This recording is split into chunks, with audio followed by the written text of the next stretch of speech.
নমস্কার, আমি অ্যাস্ট্রোলজার বাপন বৈরাগ্য। কুম্ভ রাশির মানুষদের জন্য বৃহস্পতির রাশি পরিবর্তন কোন ক্ষেত্রে আপনাকে শুভ ফল এই সময়কালের মধ্যে দান করতে চলেছেন। তো কুম্ভ রাশির হিসেবে বৃহস্পতি আপনার একাদশপতি এবং সেই সঙ্গে সঙ্গে দ্বিতীয়পতি।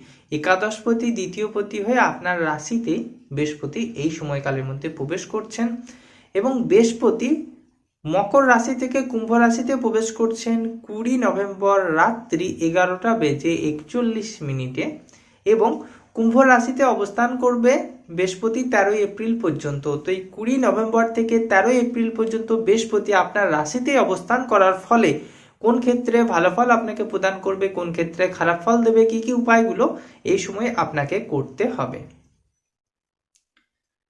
তো গ্রহদের মধ্যে সব থেকে শুভ গ্রহ বলে ধরা হয় বৃহস্পতিকে। বৃহস্পতি আমাদেরকে জ্ঞান দেন, আমাদেরকে পরামর্শ দানের ক্ষমতা দেন, আমাদেরকে নলেজ দেন।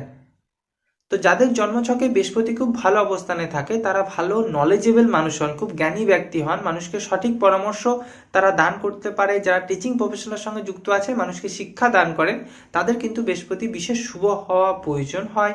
এবং যে কোনো বড় কোম্পানিতে, বড় প্রতিষ্ঠানে উচ্চ পদে প্রতিষ্ঠিত হতে বৃহস্পতির বিশেষ সাহায্য অবশ্যই কিন্তু প্রয়োজন হয়। রবির সাপোর্ট তো লাগেই, তার সঙ্গে বৃহস্পতিরও সাহায্য কিন্তু প্রয়োজন হয়। বৃহস্পতির পঞ্চম এবং নবম দৃষ্টি খুবই শুভ বলে ধরা হয়।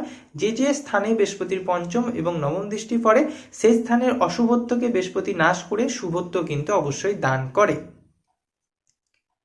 তো কুম্ভ রাশির হিসেবে যেহেতু বৃহস্পতি আপনার রাশিতেই অবস্থান করছে, সেহেতু এই সময়কালের মধ্যে বিভিন্ন ক্ষেত্রে আপনি কিন্তু শুভ ফল অবশ্যই কিন্তু লাভ করবেন। বিশেষ করে আর্থিক ক্ষেত্র দিয়ে এই সময়টি আপনার জন্য খুব ভালো হবে। যারা বিভিন্ন রকম কাজের সঙ্গে যুক্ত আছেন, আপনি চাকরি করছেন, চাকরির পাশাপাশি কোনো সাইড বিজনেস, কোনো পার্ট টাইম জব বা অন্য কোনো মাধ্যমে কোনো কর্ম করছেন, সেক্ষেত্রে যথেষ্ট ভালো রোজগার, যথেষ্ট ভালো ইনকাম এই সময়কালের মধ্যে আপনি কিন্তু করতে পারবেন। একাধিক বিজনেস বা একাধিক কাজকর্ম আপনি যদি শুরু করতে চাইছেন, অনেকদিন ধরে প্ল্যানিং করছেন, করতে পারছেন না, তাহলে কিন্তু এটা সঠিক সময়। এই সময়ে নতুন কোনো বিজনেস বা নতুন কোনো কাজ অবশ্যই আপনি শুরু করতে পারেন। এই সময়টি বিভিন্নভাবে আপনাকে সাপোর্ট করবে। যারা খাদ্যদ্রব্যের ব্যবসা করতে চাইছেন, জেমস বা জুয়েলারির ব্যবসা করবেন, তারাও এই সময়কালের মধ্যে এই জাতীয় ব্যবসা অবশ্যই কিন্তু শুরু করতে পারেন। শিক্ষার জন্য এই সময়টি বিভিন্নভাবে শুভ হবে। শিক্ষা ক্ষেত্রে যথেষ্ট লাভ আপনি পাবেন, নতুন নতুন বিষয় আপনি জানতে পারবেন, নতুন নতুন ভাবে শিক্ষা অর্জন বা জ্ঞান অর্জন আপনি করতে পারবেন, সঠিক পরামর্শ মানুষকে দিতে পারবেন। আপনি যদি কাউকে পরামর্শ দান করতে চান তাহলে এই সময়টি আপনার জন্য ভালো হবে। সঠিক পরামর্শ, ভালো পরামর্শ অবশ্যই কিন্তু মানুষকে আপনি দান করতে পারবেন। যারা নতুন করে কোনো ব্যবসা শুরু করতে চাইছেন, কোনো বন্ধু বান্ধবকে নিয়ে কোনো ব্যবসা করবেন, কোনো পার্টনারশিপে ব্যবসা করবেন, স্বামী স্ত্রী একসাথে কোনো কার্য শুরু করবেন, তাহলে এই সময়কালের মধ্যে শুরু করতে পারেন। যারা বিবাহের জন্য দেখাশোনা করবেন, অনেকদিন ধরে ভাবছেন বিবাহের জন্য দেখাশোনা করবেন, বিবাহ করবেন, এই জাতীয় চিন্তাভাবনা করছেন, তারাও এই সময়কালের মধ্যে বিবাহের বিষয়ে চিন্তাভাবনা করতে পারেন, পাকা কথা অবশ্যই কিন্তু দিতে পারেন। এবং নতুন ব্যবসা শুরু করতে চাইলেও অবশ্যই আপনি এই সময়কালের মধ্যে শুরু করতে পারেন। তবে নতুন ব্যবসার ক্ষেত্রে, বিশেষ করে পার্টনারশিপে ব্যবসার ক্ষেত্রে, আপনার সঙ্গে পার্টনারের জন্মছক মিলিয়ে নতুন ব্যবসা আপনি শুরু করতে পারেন। এবং এই সময়কালের মধ্যে আটকে থাকা কাজগুলি নতুন করে শুরু হবে।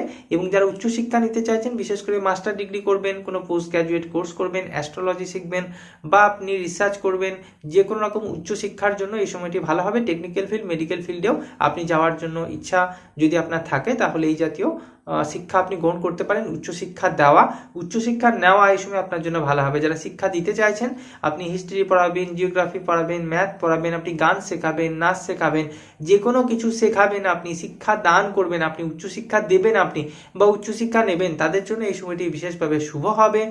আপনার স্বামী বা স্ত্রী যদি কোনো কর্মের সঙ্গে যুক্ত থাকেন, তিনি তার কর্মে উন্নতির সুযোগ পাবেন। আপনার সন্তানও যদি কর্মের সঙ্গে যুক্ত থাকে বা স্টুডেন্ট হিসেবে পড়াশোনা করে, সন্তানের জন্য এই গোচরটি ভালো হবে। এবং আপনার পিতা যদি কোনো কর্মের সঙ্গে যুক্ত থাকে, আপনার পিতার জন্য এই গোচরটি অবশ্যই কিন্তু ভালো হবে, আপনাকে শুভ ফল দান করবে। এবং প্রেম সম্পর্কের জন্য সময়টি ভালো হবে। স্বামী স্ত্রীর সম্পর্ক ভালোর দিকে যাবে। আপনাদের মধ্যে যে ঝগড়াঝাটি, অশান্তি চলছে, সেটা বৃহস্পতি অনেকটাই কিন্তু কমানোর চেষ্টা এই সময়কালের মধ্যে করবেন। মাঝে মাঝে ঝগড়া অশান্তি থাকতে পারে, তাছাড়াও বৃহস্পতি কিন্তু শুভত্ব দান করবেন। প্রেম সম্পর্কের জন্য সময়টি ভালো হবে। যারা প্রেম সম্পর্ককে বিবাহ পর্যন্ত নিয়ে যেতে চাইছেন, তারা এই সময়কালের মধ্যে চিন্তা ভাবনা করতে পারেন। তো বৃহস্পতির কিছু উপায় অবশ্যই আপনার করা প্রয়োজন। তার আগে বলে নিই, যারা আমাদের institute Mrityunjay Institute of Vedic and অ্যাস্ট্রোলজিতে 6 মাসের কোর্স করতে চাইছেন, এই কোর্সটি করে জ্যোতিষ বিষয়ে আপনারা খুব ভালো জ্ঞান অর্জন করতে পারবেন। এই কোর্সটি করানো হবে অনলাইনে গুগল মিটে, তাই ঘরে বসেই মোবাইল বা ল্যাপটপের মাধ্যমে কোর্সটি বা ক্লাসগুলি আপনারা করতে পারবেন। এই ক্লাসের মধ্যে বিভিন্ন বিষয় আপনাদের শেখানো হবে। লগ্নে বৃহস্পতি থাকলে কি ফল পাওয়া যায়, দ্বিতীয় বা তৃতীয় যদি বুধ থাকে বৃহস্পতি থাকে কেমন ফল পাবেন, লগ্নপতি দ্বাদশে থাকলে কেমন ফল পাবেন, একাদশপতি পঞ্চমে থাকলে কেমন ফল পাবেন, এইসব বিষয় যেমন শেখানো হবে, সেই সঙ্গে সঙ্গে রাশি বা লগ্নের বৈশিষ্ট্য, আপনার রোগ হলে কি রোগ হতে পারে, অ্যাক্সিডেন্ট হলে শরীরের কোথায় অ্যাক্সিডেন্ট হতে পারে, চাকরি হলে আপনার চাকরি হবে না ব্যবসা হবে, চাকরি হলে সরকারি চাকরি হবে না বেসরকারি চাকরি হবে, বিবাহিত জীবন আপনার কেমন হবে, বৈদেশিক ভ্রমণ আপনার হবে কিনা বা হলে কিভাবে হবে, এবং শিক্ষা জীবনে কতটা সফল আপনি হবেন, এই সমস্ত বিষয়, তার সঙ্গে রেমিডি বা প্রতিকার কিভাবে করবেন, এই সমস্ত বিষয় কিন্তু আপনাদের এই কোর্সের মধ্যে রাখা আছে। কোর্সের মধ্যে আপনারা শিখতে পারবেন। তাই যারা শিখতে চাইছেন নিচের দেওয়া কন্ট্যাক্ট নাম্বারে যোগাযোগ করবেন। এবং যারা আমার কাছে জন্মছক বিচার করাতে চাইছেন, গুরুত্বপূর্ণ রেমেডি পেতে চাইছেন, কি করবেন কি করবেন না, কোন পথে চললে আপনার উপকার হবে, কি রেমেডি নিলে জীবনে আপনি উন্নতি করতে পারবেন, সেই সমস্ত বিষয় জানতে চাইছেন, অবশ্যই নিচের দেওয়া কন্ট্যাক্ট নাম্বারে যোগাযোগ করবেন। এবং আমি রেমেডি দেওয়ার পরে যদি আপনার রেমেডি কাজ না হয়, তাহলে যে মূল্য আমি নিই সেই মূল্য কিন্তু আমি ফেরত দিয়ে দিই। এটুকু ভরসা আপনি আমাকে করতে পারেন। তো ভিডিওটি কেমন লাগলো কমেন্ট করে বলবেন। এবং যারা অ্যাস্ট্রোলজি শিখতে চাইছেন বা আমার কাছে জন্মছক বিচার করাতে চাইছেন, তারা অবশ্যই নিচে দেওয়া কন্ট্যাক্ট নাম্বারে যোগাযোগ করবেন। ভিডিওটি ভালো লেগে থাকলে বন্ধুদের সাথে ভিডিওটাকে শেয়ার করবেন। ভিডিও ভালো লেগে থাকলে ভিডিওটাকে লাইক দেবেন এবং বন্ধুদের সাথে শেয়ার করবেন। এই চ্যানেলে নতুন হলে চ্যানেলটিকে সাবস্ক্রাইব করে পাশে থাকা বেল আইকনটি অবশ্যই টিপে রাখবেন। ওম নমঃ শিবায়।